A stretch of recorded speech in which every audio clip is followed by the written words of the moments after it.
All right, and this is Gamers on Game. I am your host, Nada Miljkovic. This is a weekly interview show where I talk to game theorists, programmers, designers, artists. And after having had a break for 4 months, I really wanted to start off Gamers on Game new season with a discussion of what is a game. And I have the very great pleasure to introduce the guest for Gamers on Game tonight, and that is Wes Modes. Thank you so much. Why, howdy. Thank you, Nada. Did I say your name right? Yeah. Oh, good. You did good. Okay. Wes is that was the first game. That was our first game. Our first game. You win. Wes has been thinking about this question for a long time. In fact, he's been teaching a class. You've taught many classes, several classes. I've taught a couple classes on what is games? Through FreeSkool Santa Cruz. That's right. And the class that I taught most recently is called Games as a Strategy for Living and Liberation. And that very class is going to be starting up again. It will. I'm very excited about it. It's going to be 4 Wednesdays in a row, beginning November 14th, and continues November 21st, 28th, and December 5th. And it will be here up at UCSC's Stevenson Cafe from 4:45 to 6 p.m. I just want to read a little, this great little ditty that you wrote about it. This is your antidote to the winter blahs, friends. This is a class for people who take serious matters lightly and for people who take their play seriously. You're going to be creating games to help play the bigger game of life, which is itself a playful dance.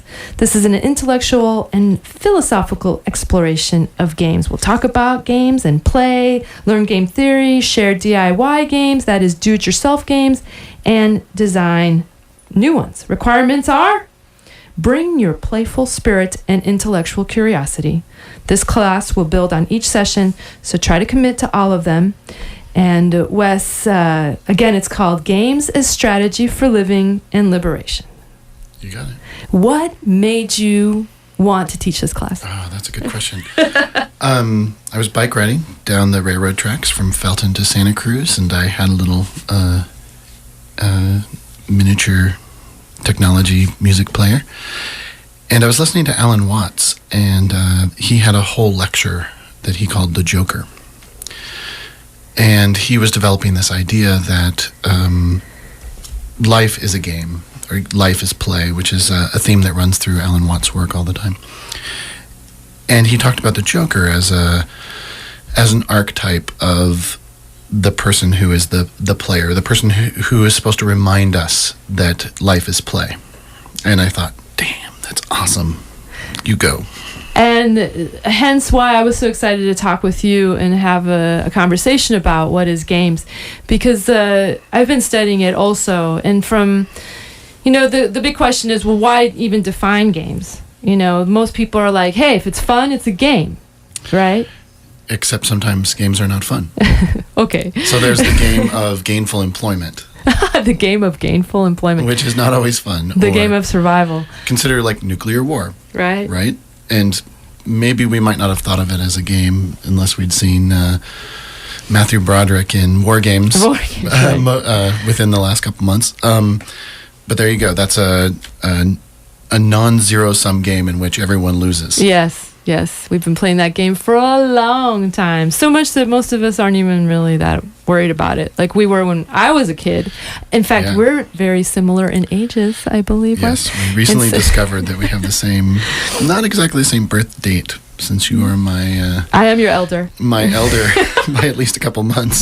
Yes. But we have the same birth year. Yeah. It's really exciting to meet Wes because he's notorious around here in Santa Cruz. Everybody I know knows him and loves him but before. Nobody has seen him. Yeah. He's like Kaiser Soze. They look at me, they're like, what? You don't know Wes? What's wrong with you? And but we have met. I pinpointed it down because you're also a co-founder of SubRosa, an anarchist cafe here in Santa Cruz. You're also the co-founder of Guerilla Drive-In, correct? Yeah. Yeah.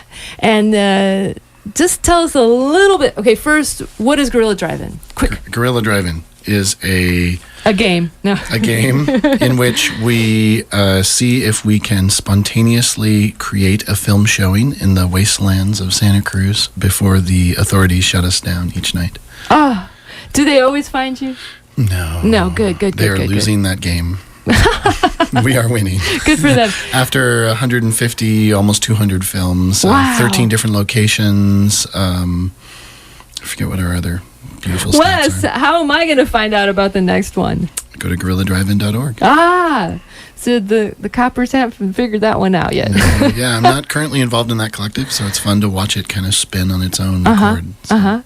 And then you also co-founded the anarchist cafe SubRosa. Yeah. And that's SubRosa been Anarchist around, since 2008? 2008. Yeah, I remember when you opened. It was a very rainy November 1st, I think a Friday or Saturday, and it was raining so much and our drainage was so bad that we had a little moat around it, and we had to set up concrete blocks that people hopped from like Frogger.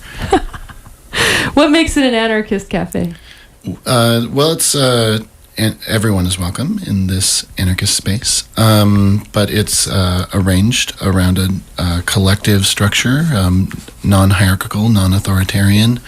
We have anarchist literature and books, and also non-anarchist literature and books, and people are welcome to come and meet and scheme and plot and so on. You've got an art gallery in SubRosa also, yeah, and there's a pretty good installation going up right now. Is that right? There is. I've only had a moment to glance at it, so if you were to say, and that artist is, I would be like, oh shit. Oh, I think it's on the, you gotta...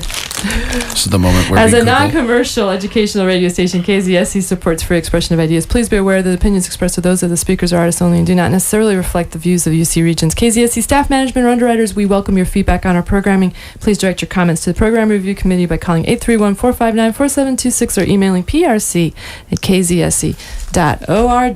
Though in this case, it's actually not true, and all the UC Regents are anarchists. They're absolutely down with everything we say here. So I'm talking tonight with Wes Modes, our neighborhood anarchist and educator, thinker, who is going to be giving a class starting November 14th, and it's going to go for 4 Thursdays in a row. November 21st, 4 Wednesdays, November 21st, 28th, and December 5th, and it's called Games as a Strategy for Living and Liberation, and it will be held here at UCSC's Stevenson Cafe. And so you mentioned at the beginning of the show Alan Watts's definition of game, and what I think is interesting is how game, again, why define it? Well, define it so that we can talk about it a little bit better, and what is a game? And people take this really seriously, especially like big corporations that are making these huge video games, because they want to use ideas around what is gameplay to maybe help get that gamer to play the golden grail 500 hours a week or something. And there's a lot of ways to look at games, and I wanted to bring this show out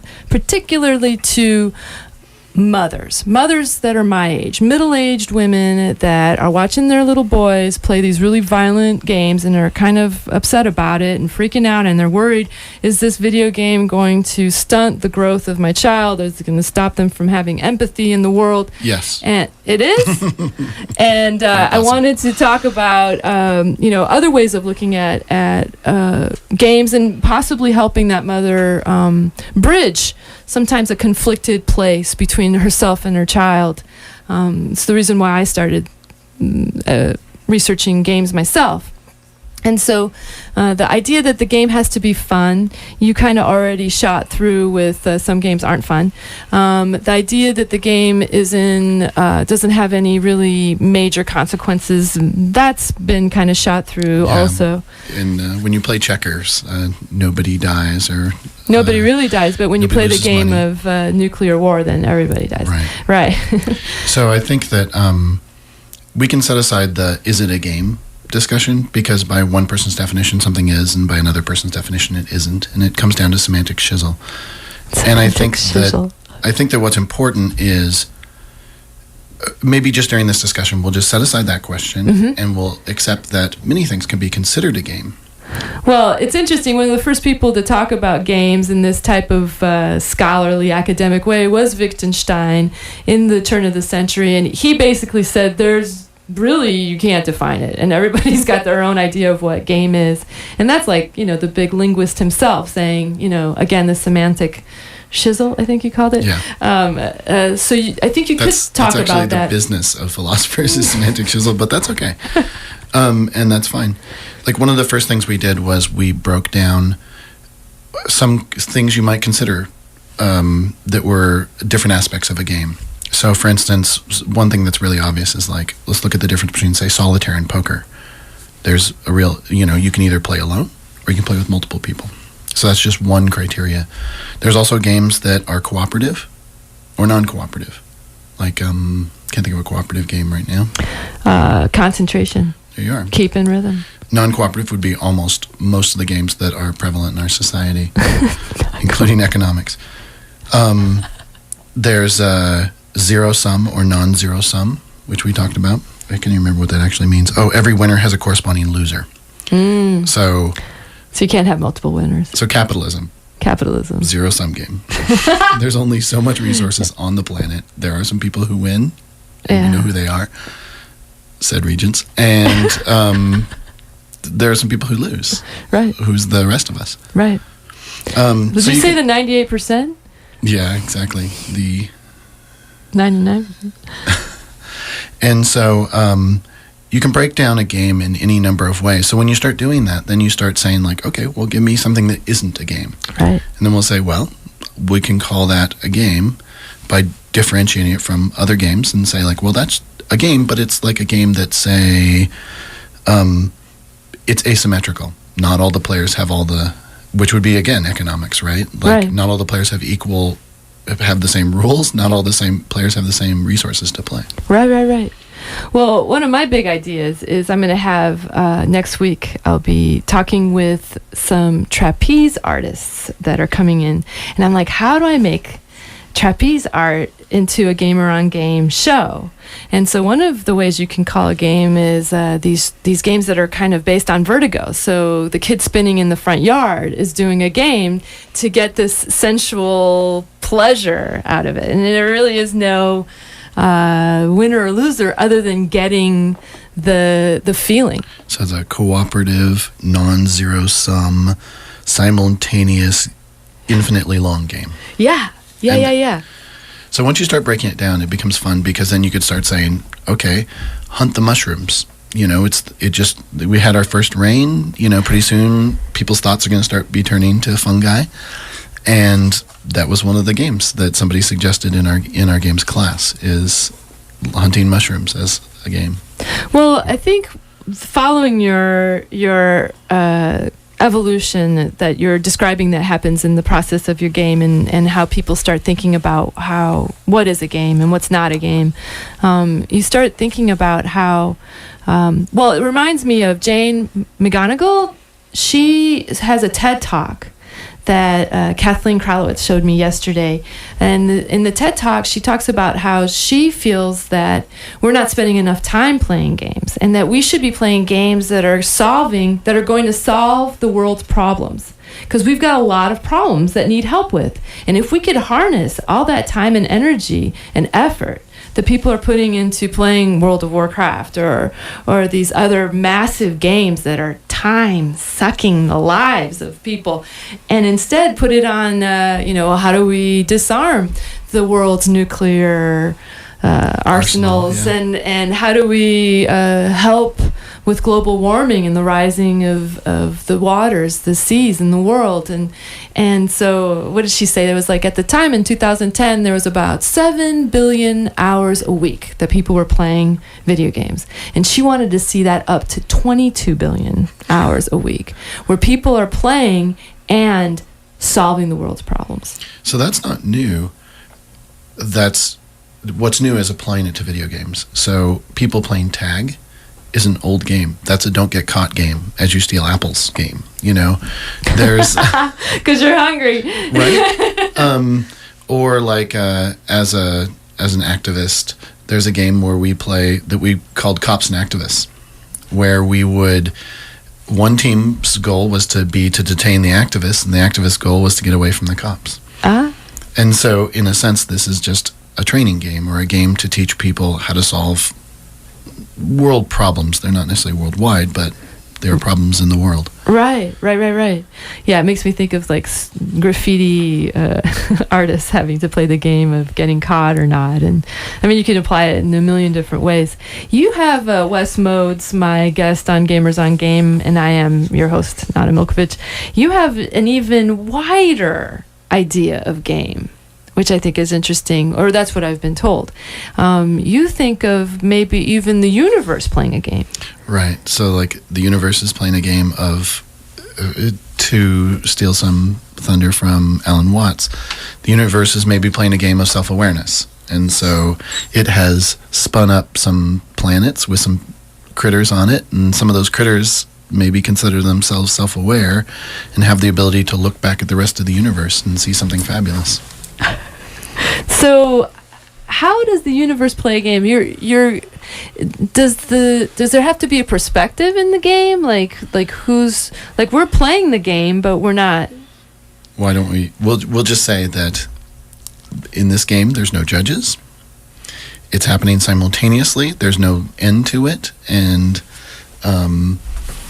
yeah. You also say that like the tides are playing game. Sure, the tides are playing the game of a road. There's my pup. He wants down. The tides are playing a game of erode the shoreline, and the rivers are playing a game of dig big holes and flow. And so you can see nature playing games. Yeah, I mean, again, it's like one. Hazel. Okay, now you get to talk while I go. Oh, okay. So. She'll shut up. Okay. Yeah. So I mean, again, it's easy to get into just semantic shizzle over like, well, that's not a game. There's no players. There's no winning. There's no losing. It doesn't even end. What kind of game is that? It's not a game like checkers in any case, right? It's not chess for sure. It's not chess. So basically, would you say that if your intention is that it's a game, it's a game?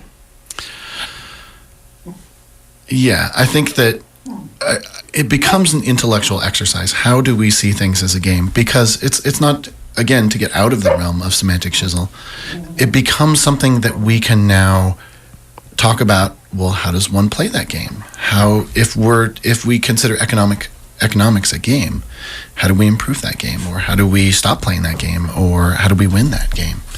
It gives us a tool to like take that game further.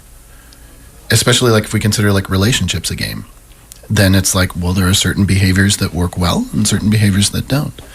And so when we play that game well, we have success in that game. And if we don't, we don't. Right. So Wes, when did you start thinking about games?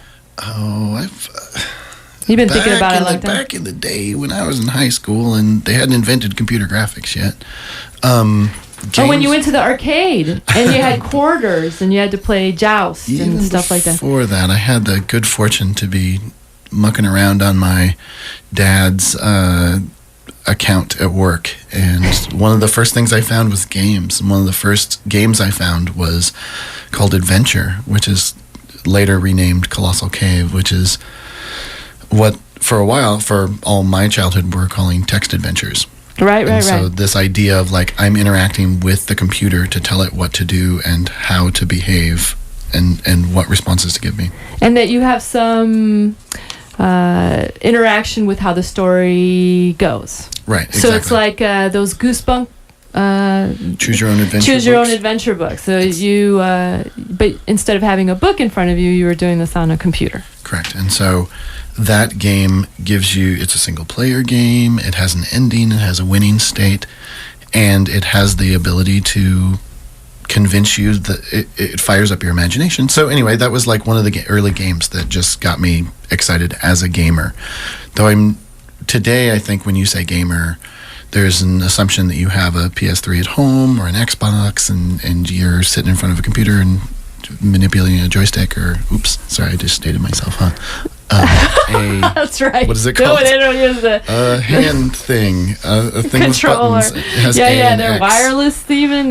Yeah, there's some buttons that have labels, and they make my character do all sorts of things when I play that game. There's too many of those buttons for us old folks. Oh, my old eyes. Just give me a go and a push. Yeah.